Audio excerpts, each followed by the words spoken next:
También tenemos la suerte de contar con las palabras de los protagonistas. Se ha observado un movimiento político más intenso, más importante en los últimos tiempos.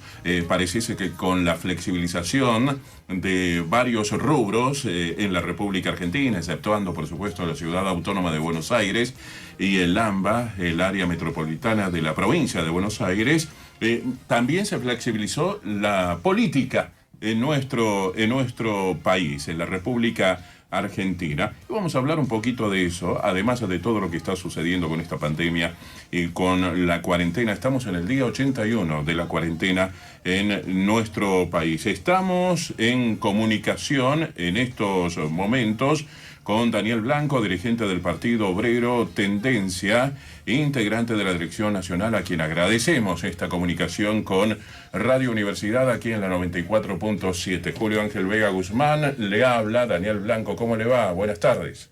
¿Qué tal, Julio? Un saludo a toda la audiencia. Y bueno.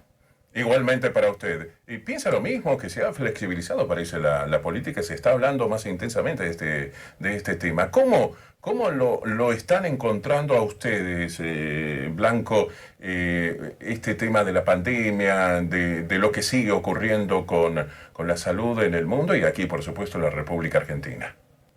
Bueno, lo primero que el oyente tiene que considerar que la pandemia está, en el caso argentino, en una etapa crítica, porque a pesar de los 81 días de cuarentena, el pico todavía no ha venido. Y estamos asistiendo a una situación en los principales centros urbanos, los más poblados, donde se concentran cerca de 20 millones de personas, Capital Federal, Gran Buenos Aires y alrededores, un crecimiento que algunos especialistas plantean que hay una situación ya de descontrol y de saturación de lo que es el espacio de atención intensiva que pueden tener los casos más graves.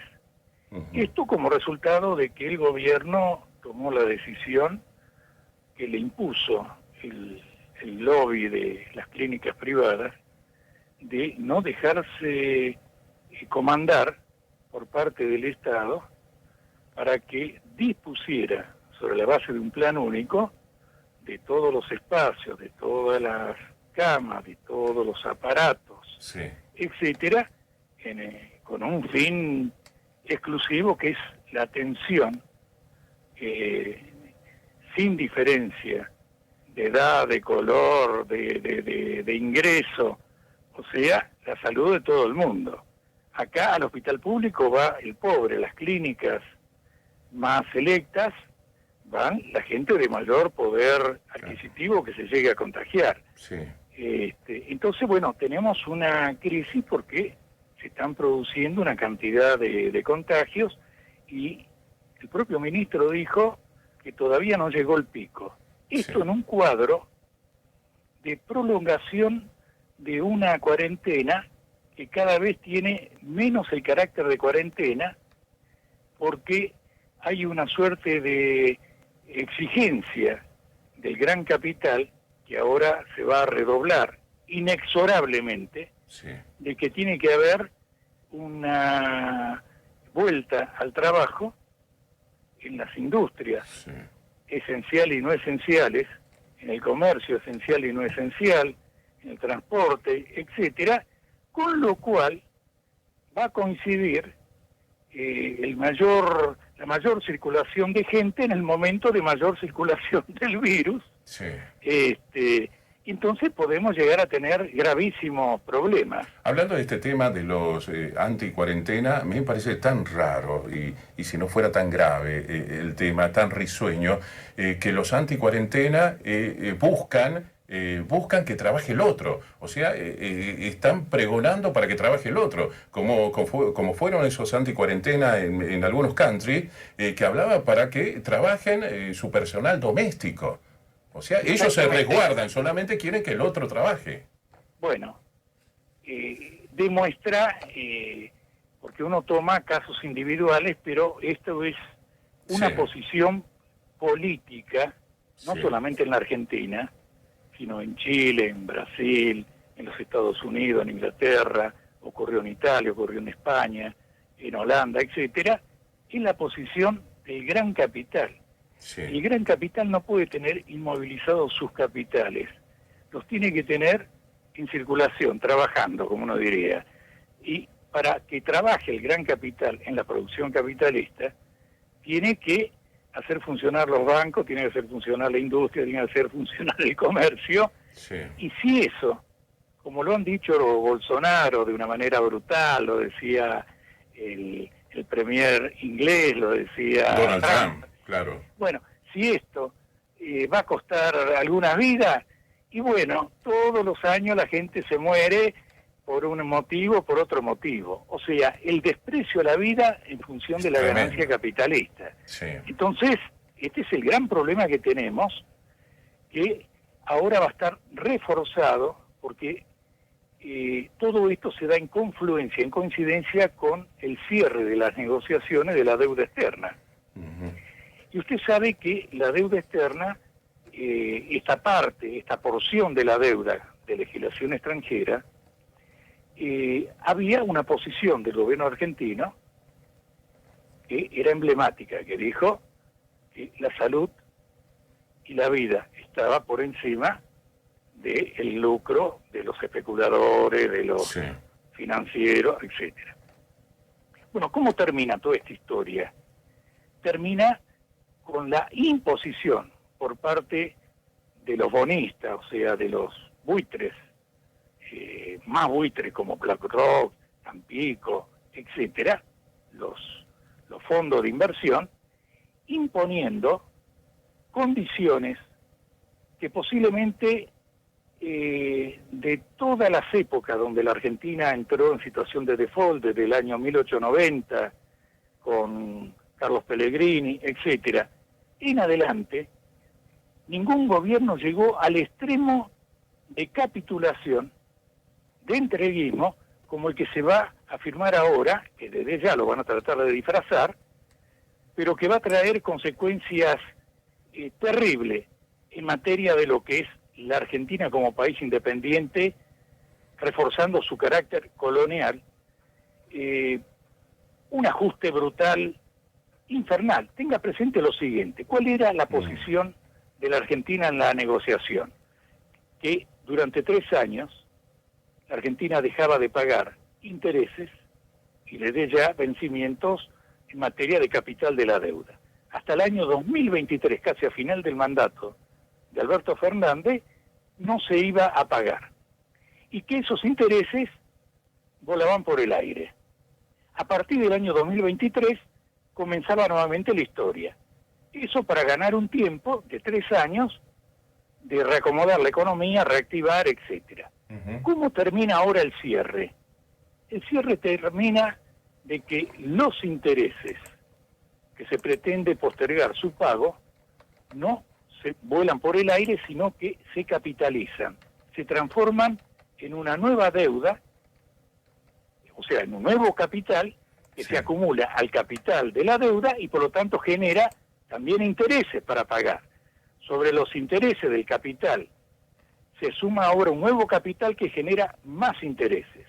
Luego, el periodo de gracia, el reperfilamiento, es de solamente 1 año. O sea, que en mayo del año que viene, la Argentina, a una deuda por los intereses acumulados, por este capital que no se lo toca, prácticamente es una cosquillita la que le hacen en términos de quita, vamos a tener que pagar vencimientos de deuda de los distintos bonos que van a ser de tal magnitud que la Argentina va a tener que ser reacomodada para que, como decía en aquella época Carlos Pellegrini, no vamos a pagar la deuda con la sangre y el sudor del pueblo, vamos a tener que poner sangre, sudor, lágrimas y no sé qué otra cosa más le queda al pueblo argentino para reunir esos capitales para poder pagar a esa hora el vencimiento, con un valor agregado. El gobierno lo dice hoy, lo pueden leer en Infobae, lo dice de que va a haber una suerte de regalito, como una suerte de dulce, como un postre a una negociación, porque le van a entregar un bono que se va a valorizar, se va a cotizar en función del PBI, o sea, del Producto Bruto Interno. ¿Y quiénes son los que van a determinar si la Argentina crece o se estanca o decrece?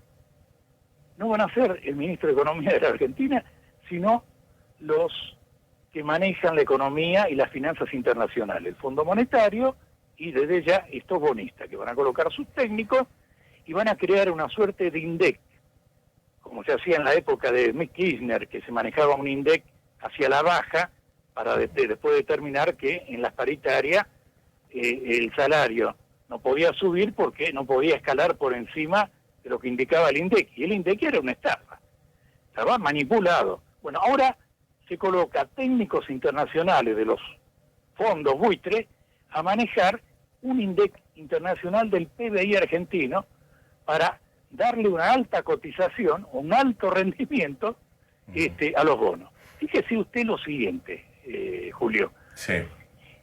La Argentina está en default técnico. Nada más que no se inició el juicio en los tribunales de Nueva York con la sucesora del juez famoso Griesa. ¿Cierto? Bueno. ¿Qué no lo estuvo? Una pregunta, Daniel. Sí. ¿No lo estuvo desde ya 2018 en default técnico? No. ¿No? No. Había entrado en una situación de insolvencia, pero había entrado los fondos del Fondo Monetario, por eso concurrieron al Fondo Monetario. Pero hubo un reperfilamiento, o sea que la deuda no se pagó en términos y se reperfiló solamente del lado de la Argentina, la deuda esa. Por eso por allí dicen que el default técnico ya viene desde esa instancia. Sí, pero fue aceptado por los fondos. Los fondos, en lugar ahí de proceder a denunciar a la Argentina, y a iniciarle juicio, el hecho de aceptarlo, tácitamente, crea una situación de que la Argentina no está en default, postergó un pago. Ahora, tampoco la Argentina, en términos formales, porque no hay un juicio iniciado, lo mismo ocurre con Venezuela, aunque usted no quiera creer. Venezuela no paga nada de nada, porque no tiene nada para pagar, y fue Trump el que dijo de que no se declarara en default a Venezuela. Esto sobre la base de un plan que tienen de reinstalar, desplazándolo a Maduro, a Guaidó, y no quieren instalarlo con un país en default. Lo quieren instalar con un país que después le darán algunos dólares de rescate para que pueda funcionar. Bueno, la Argentina, que no pagó el 22 de mayo un vencimiento de 600 millones de dólares, por el cual se consideraba como una fecha crítica, porque eran fondos de legislación extranjera y los titulares de esos fondos, que no lo podían cobrar, podían iniciarle juicio. Si uno le iniciaba juicio, entraba toda la deuda de conjunto en default. Bueno, decidieron que no, porque vieron que el ministro Guzmán se había ablandado y estaba dispuesto, contra lo que había declarado originalmente, de reconsiderar propuestas. Se escuchaban nuevas propuestas. En forma simultánea, los bonos de la deuda argentina, que estaban en default, y cuando un deudor no puede pagar los títulos, eso que no pueden pagar, si yo soy el titular de esos bonos y lo quiero comercializar en el mercado de bonos, me van a dar 10 pesos, algo que figura 100, porque está en default.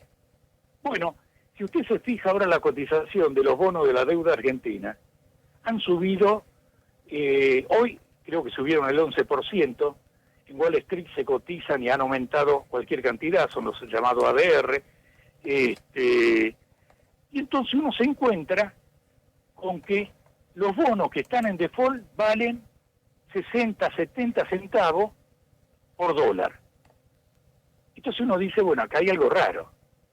Si hay algo que no se puede cobrar, Sí. o sea, que no puede pagar el deudor, ¿cómo es que puede valer tanto y va cotizándose y valorizándose? Sí. Es una cuestión especulativa de los propios acreedores para forzar al gobierno de que no pueda haber ninguna quita por debajo de la cotización de mercado. Y entonces, fíjese usted, se procede a un reconocimiento de valor de mercado, que es un rescate de una deuda que está quebrada, que no vale nada, pero se la reconoce en 60 o en 70, y entonces hay un rescate. El gobierno va a decir, hemos hecho una quita de 30, lo cual es falso, porque con el bono, el valor PBI, más la capitalización de intereses, se va a encontrar, y yo se lo voy a demostrar en algún otro momento. Ahora uno está en la radio, no lo puede mostrar. Si uno estuviera en televisión, pondríamos los gráficos. Sí. Uno termina teniendo una deuda superior a la deuda que en este momento se declara en default. Terminamos de acá. Y esto es de acá a un año que hay que comenzar a pagar. Entonces la Argentina, a partir de que le pongan la firma, tiene que ponerse a trabajar. Por eso el capital va a presionar. El Estado argentino va a tratar de que a toda maquinaria se produzca lo más barato posible, se venda afuera, obtener un superávit comercial, obtener divisa, producir un ahorro fiscal para que con eso se pueda comprar dólares depositados en los bancos. O sea, vamos a un ajuste brutal en la educación, en la salud, a nivel de los jubilados. Por eso todo este cambio, cambio de la modalidad en la actualización de los saberes, ninguna cláusula gatillo. En algunos casos ya han declarado, como el gobernador de Catamarca, que durante todo este año no va a haber aumento salarial, cuando la inflación está pronosticada en un 50%. Sí. O sea, tenemos cosas brutales en materia de ajuste. Entonces, ¿qué es lo que se va a producir en esta circunstancia? Se va a producir el hecho de que el pueblo argentino, como está ocurriendo ahora en Catamarca, que hay una rebelión Sí. de la docencia, que le quieren cambiar el estatuto del docente, se va a producir como está ocurriendo en Chubut. Y más allá de que está siempre el peligro del virus, etcétera, bueno, la gente, entre que tenga un virus y que alguien esté explotando la existencia del virus, o sea, de la pandemia, Sí. para avanzar sobre los derechos que hacen a la vida, a la existencia, a la subsistencia de familias enteras, esas familias enteras Claro. se van a salir a movilizar. Mire, el jueves 11 Sí. va a haber en el país una movilización de las organizaciones sociales. Se ha formado un frente de cerca de 40, 50 organizaciones en todo el país, en los 24 distritos, y van a ser decenas de miles de personas, inclusive aquellas que estaban actuando dentro del campo del frente de todos, porque el gobierno, en función de esta negociación con el fondo, ha declarado que no tiene plata para cumplimentar con la ayuda alimentaria a los comedores y merenderos de su propio palo. No hablemos Y de estamos nosotros. estamos hablando del 11 de este mes, de junio. De este mes. Ahora el ¿Y se jueves va a es. seguir un protocolo en particular? ¿Ya se está hablando, ya está confirmado el tema, esa manifestación? Sí, se Sí. tomará todas las medidas de distanciamiento social, Sí. pero la gente va a salir a Claro. borbotones. Sí, va a haber ser- movilizaciones en las comunas, en los municipios. Claro, y va a ser haber ollas difícil de populares. controlar, Blanco, ¿no? También va a ser difícil controlar, de llevar algún protocolo. Imaginemos cómo está sucediendo en algunas partes del planeta también. El controlar todo, esa gente va a ser bastante difícil. Mire, hasta ahora se han producido movilizaciones en distintos lugares. Le comentaba esto de Catamarca, movilización en Sí. todos los lugares. Les puedo mostrar las fotos.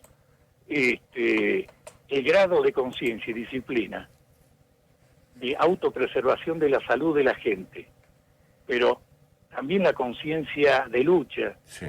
en la conciencia de que los derechos fueron conseguidos con lucha y ahora se lo quieren arrebatar y se lo va a defender con lucha. Eso no se lo quitan al pueblo argentino de su conciencia bajo ninguna circunstancia. esto se va a entrar Sí. a manifestar de una manera creciente. Entonces entramos en un periodo de enorme crisis política, de agravamiento de la crisis social.